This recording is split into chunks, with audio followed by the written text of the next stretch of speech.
The Reconstructionist Radio Podcast Network presents Axe to the Root with Bo Marinov, where you get a Christian Reconstructionist perspective on the pressing issues of today.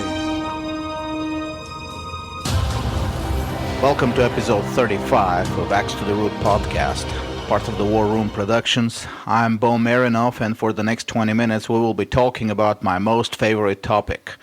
Well, of course, most favorite relatively. The most favorite topic of every Christian should be the kingdom of God, for it is the topic of the gospel of the kingdom of God. For it is this kingdom that we're supposed to earnestly seek and talk about and work for every single day and minute of our lives.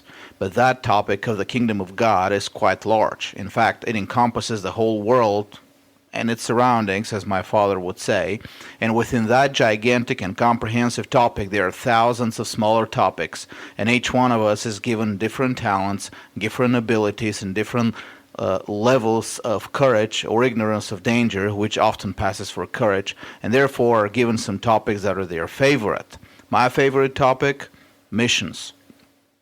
Remember, in the very beginning of the Axe to the Root podcast, in the introductory episode, I mentioned that while I, in this podcast, try to lay the axe of covenantal thinking to different issues of life and thought and action in modern America, in the American church and in the world, in the final account, missions is where my heart is. Specifically missions in Eastern Europe, but also missions in any other part of the world. I also mentioned a few times that I have certain criticisms against the currently prevalent model for missions, and that it needs to be changed or reconstructed. It is not the biblical model, and worse than that, it is not even based on the biblical worldview, and it produces results that are not just poor, they are actively harmful to the purpose of missions. I was asked this question by a listener of Axe to the Root. So, what is your philosophy of missions? How is your view of missions different? How do you go about doing missions in Eastern Europe? And why is what you're doing better than what the American mission organizations have been doing so far? Now, good questions. Not only good in themselves, but also good for our present purposes. For if I'm asking my listeners to support Bulgarian Reformation ministries, I should explain what makes us different. They're also good questions in a strategic sense, because as the church goes, so do its missions. And if the American church today deserves an axe to its roots, so do its missions, and its philosophy of missions as well. I have already written extensively and spoken extensively on these issues, and I have sermons on sermon audio, articles on different websites and in different Christian magazines, which many listeners might have heard already or read already. But I love talking about missions and how to do missions, so you will have to bear with me for another 20 minutes. Now let me start with the obvious, the buck and the bang for it. The numbers I will give you now are taken from several sources and are averaged out. The sources pretty much agree with small differences. Some sources only cover the United States, others cover Christianity in the whole world. So if somewhere along the line the numbers don't add up, it's not because I can't do math, it's because the data is not always perfect. Now we're talking about money here. As a whole, the money donated or spent on Christian causes around the world amount to around $660 to $670 billion a year. Now again, at $660 to $670 billion a year, that looks like an awful lot, but it sounds real to me. Of this, around $280 billion is spent on churches. That would include everything from the Roman Church in the Vatican through the established state churches in some countries to the Protestant denominations and non-denominational churches in the U.S. and Canada and other places of the world. Another $450 billion is spent on non-church and parachurch organizations. Now, it may look strange that much more money is spent on non-church activities, but remember this includes publishing, education, Christian schools and universities, media, charity organizations, etc. So it's only logical that more money would go into that. All this excludes missions, home and foreign missions. When it comes to missions, between $20 and $25 billion is spent on home missions.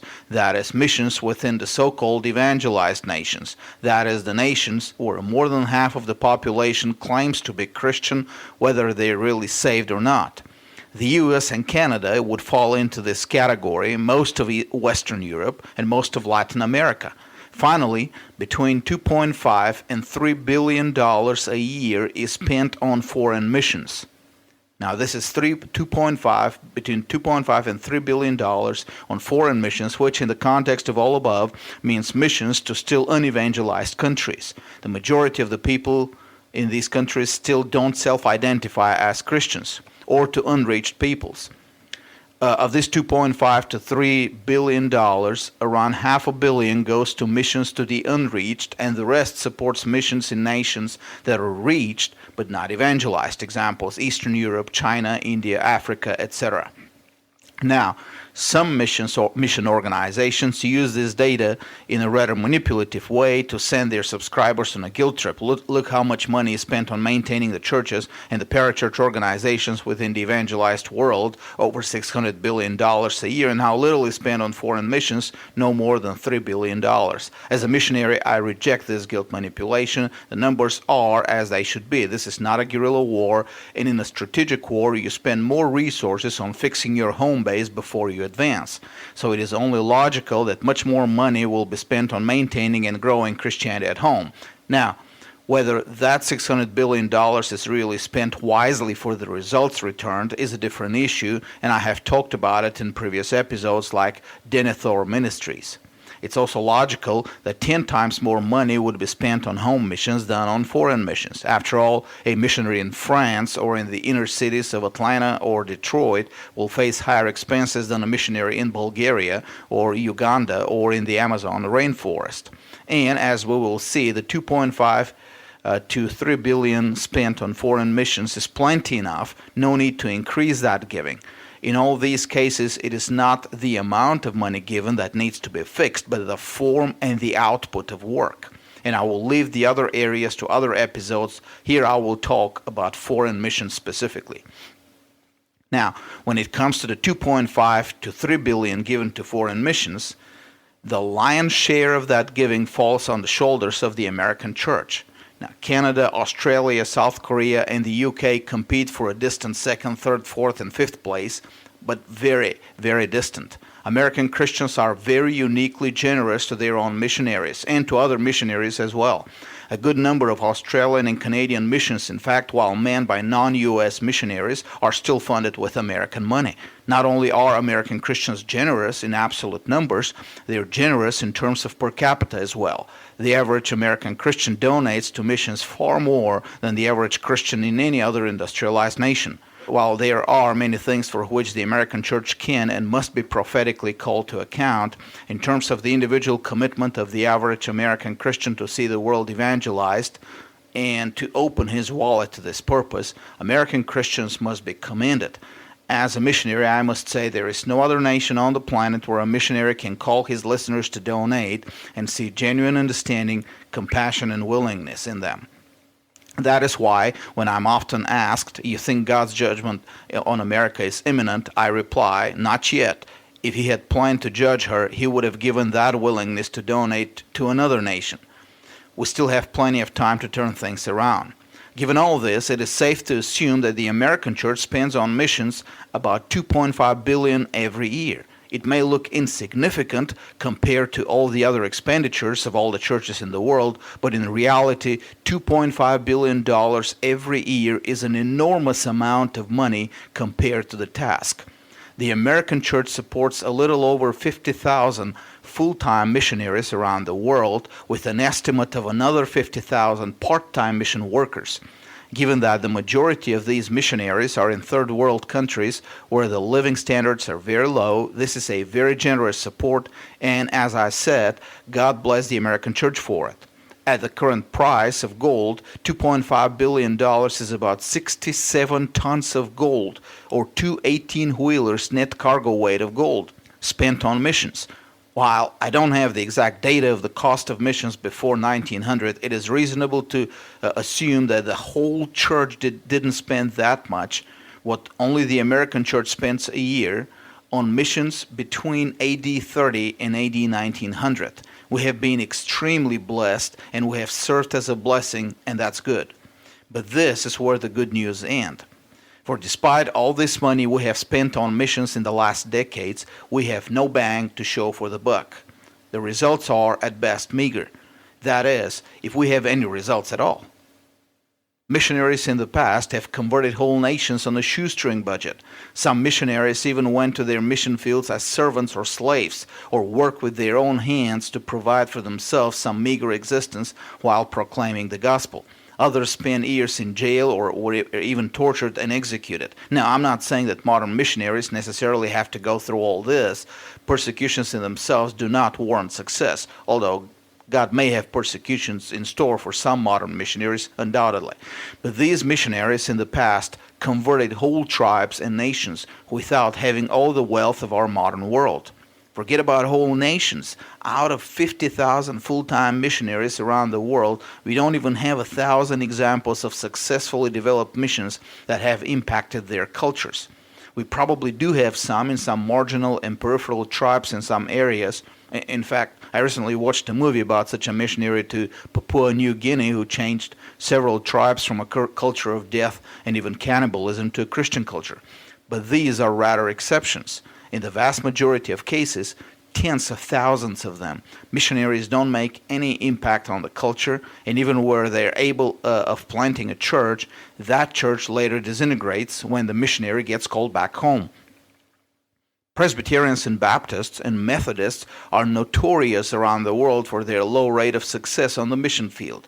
Pentecostals and Charismatics are much better at planting churches, but their cultural influence seems to always lag behind, if it exists in the first place. In Europe, there are well-developed and established branches of American Presbyterian and Baptist mission organizations in almost every country. Despite the fact that they are very well funded even for the European standards, such missions have had close to zero growth, let alone any cultural impact. In Eastern Europe, when the fall of communism presented an unprecedented opportunity for missions, Presbyterians just failed to appear until almost 10 years after 1989, and then their missions have been just lingering aimlessly and without results.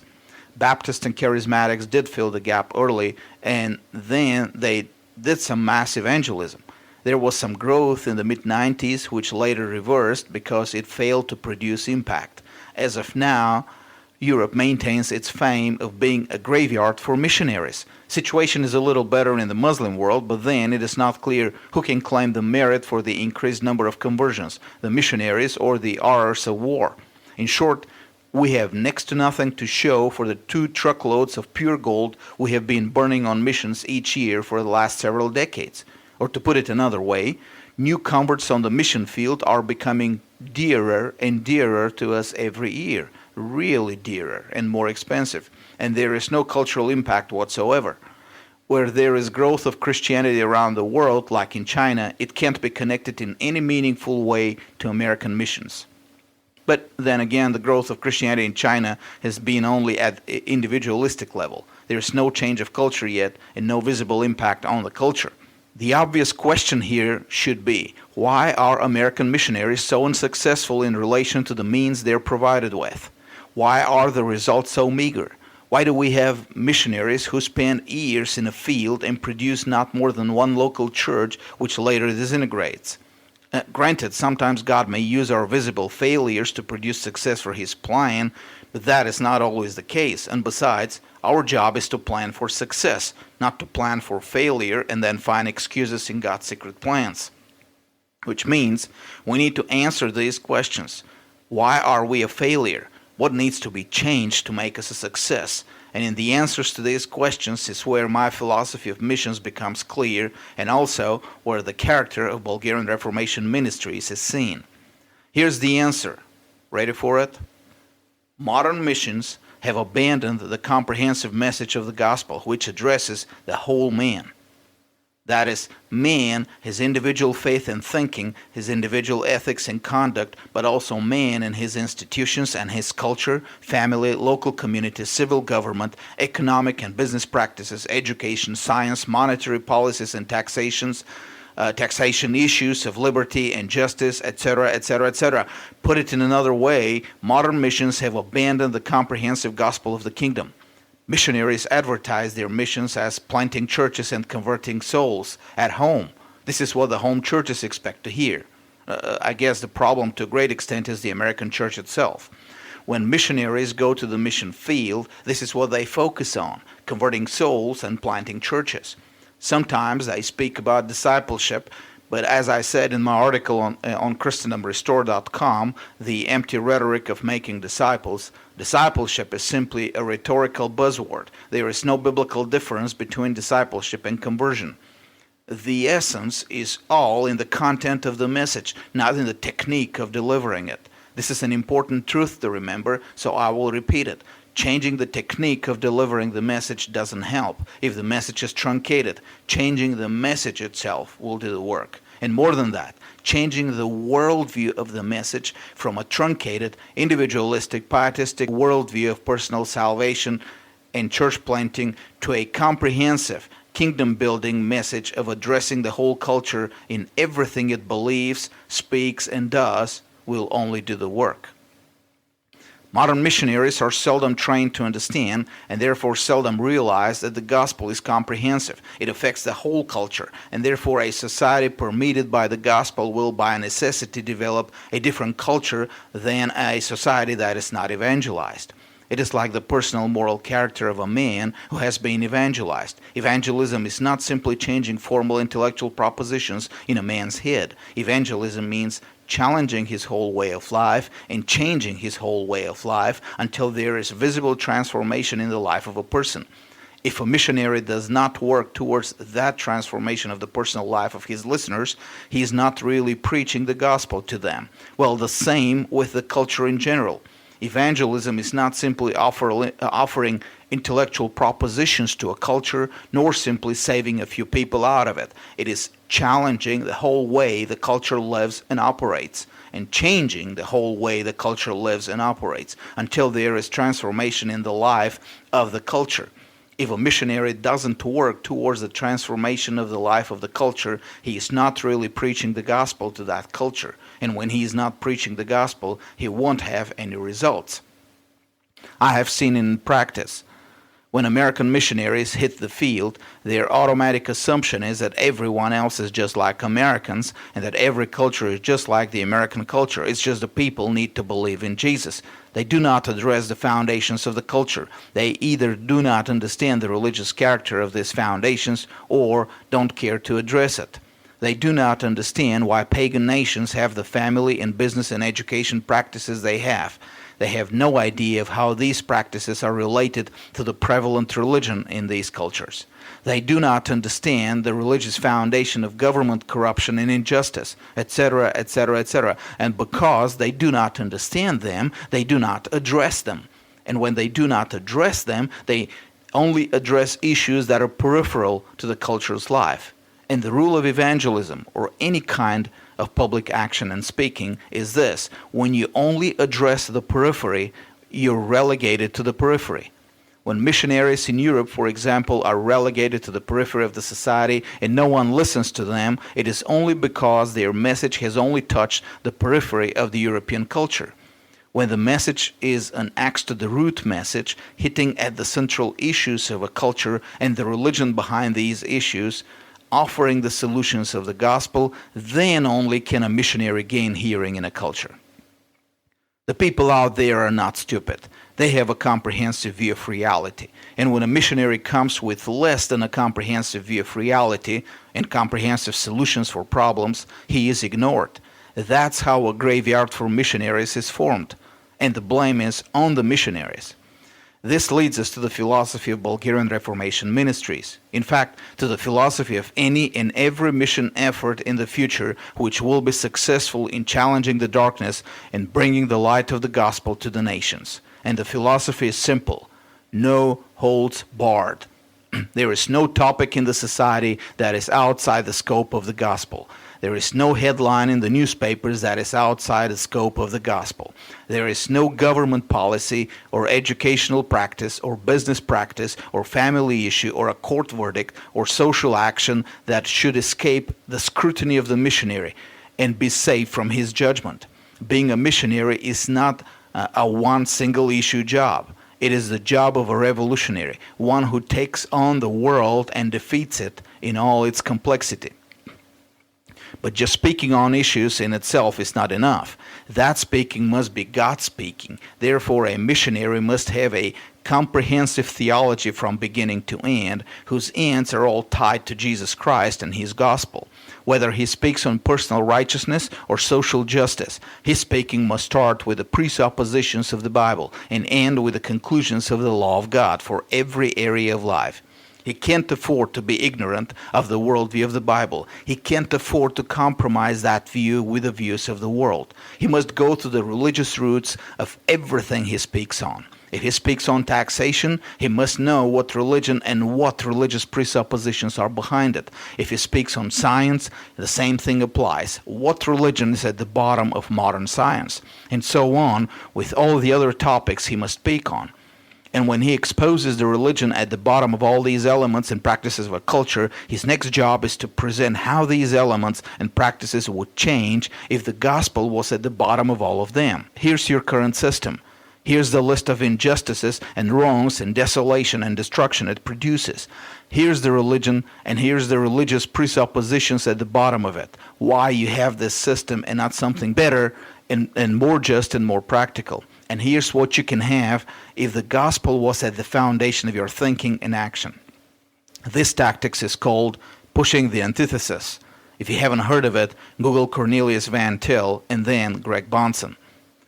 And finally, a missionary is supposed to replicate himself. Believe it or not, with all the seminaries we have today and all the money that goes into them and the high cost of seminary education, theologically trained missionaries are a rarity.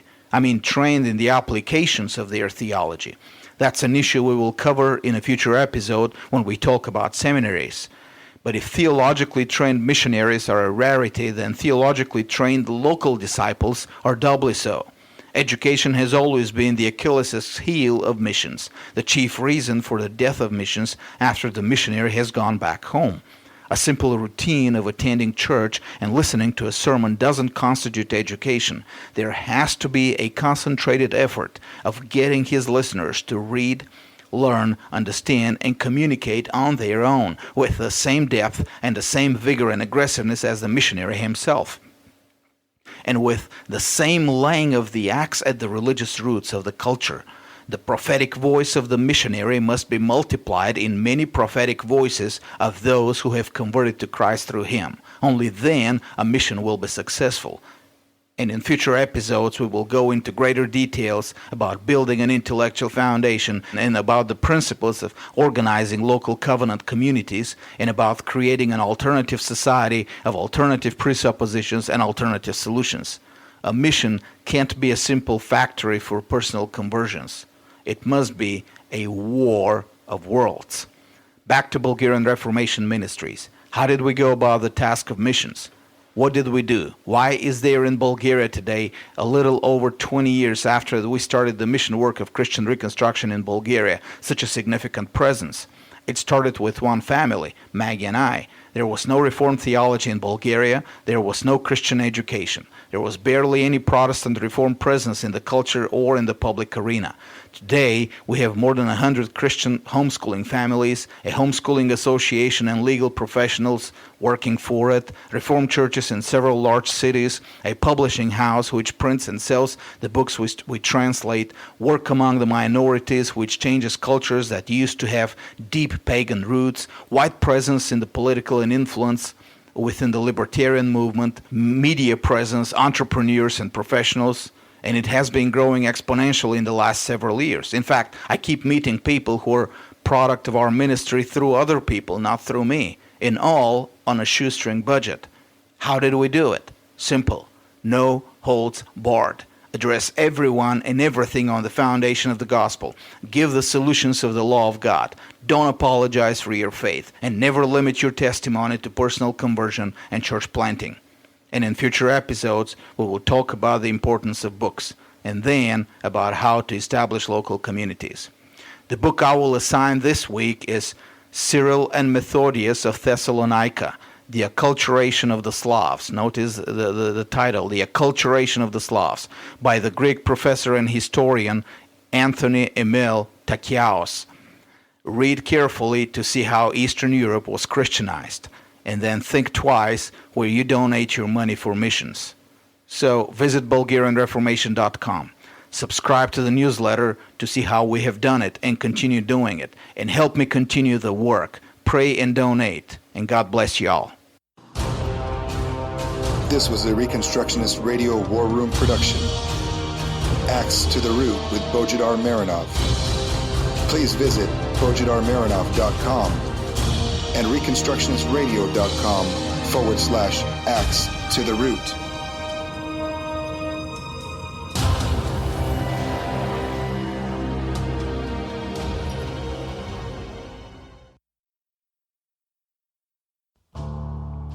The Reconstructionist Radio Podcast Network brings to you a complete lineup of podcasts where you will hear practical and tactical theology. Our desire is not simply that you consume our shows, but that you also live out your faith in every area of life. We can talk all day long about these things, but if we fail to put them into practice, then we fail as ambassadors of Jesus Christ, our King. Subscribe now to your favorite Reconstructionist Radio Podcast Network shows, or you can subscribe to the Reconstructionist Radio Master Feed, where all of the content we produce, including the audiobooks and audio articles, will pop up as soon as they are available. And don't forget to visit ReconstructionistRadio.com to volunteer as a narrator or to partner with this ministry financially. May the Holy Spirit stir you into action for Christ and His kingdom.